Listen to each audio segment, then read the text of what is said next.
রবীন্দ্র জয়ন্তী নবীন বরণ ও কৃতি সংবর্ধনা।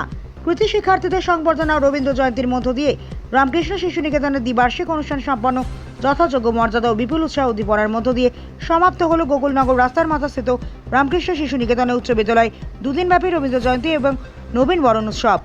অনুষ্ঠানে শেষ দিনে বিদ্যালয়ের কৃতি ছাত্রছাত্রীদের বিশেষ সংবর্ধনা জ্ঞাপন করা হয়। বিদ্যালয়ের প্রধান শিক্ষক জহর ভৌমিক জানান 2025-26 শিক্ষাবর্ষে এই বিদ্যালয় থেকে মোট 29 জন ছাত্রছাত্রী মাধ্যমিক পরীক্ষায় অবতীর্ণ হয়ে দুর্দান্ত ফল করেছে।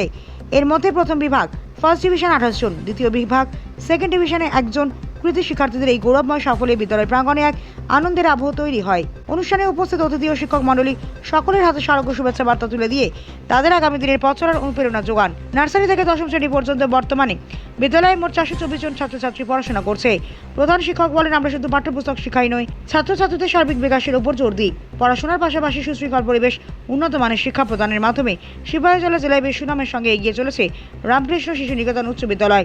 দুদিনের এই বর্ণাঢ্য অনুষ্ঠানে বিদ্যালয়ের ছাত্রছাত্রীদের পরিবেশিত সাংস্কৃতিক অনুষ্ঠান উপস্থিত দর্শকদের বিশেষভাবে মুগ্ধ করেছে।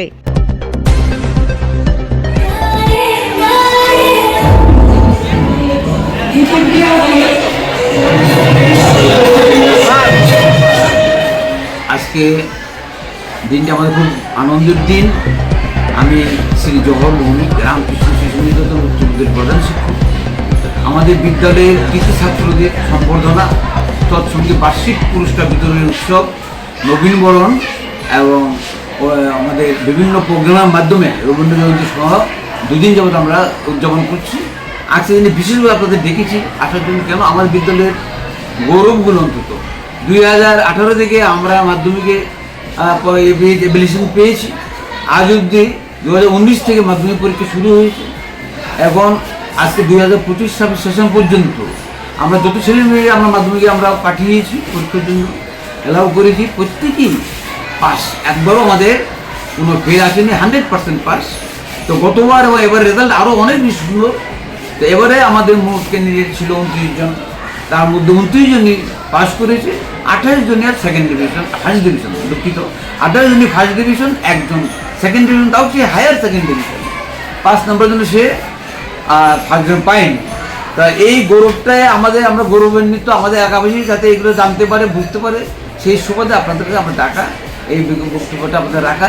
অন্তত বিদ্যালয়টির গৌরব যদি বজায় থাকে সেটা আমরা 100বার চেষ্টা করছি এবং করবো।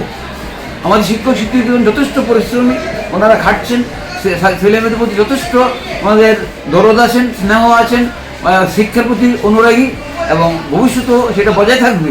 সেই আমি প্রতিজ্ঞা করে বলছি, আমাদের যাতে অন্তত আমি যতদিন থাকবো আমি চেষ্টা করব কোনো বছর যাতে আমাদের বিদ্যালয়ের থেকে কোনো মাধ্যমিকে ফেল না আসে, প্রতি বছর যাতে 100% পাস করে, সেই চিন্তাটাই আমি মাথায় রেখে আমার কাজ আমি চালিয়ে যাবো।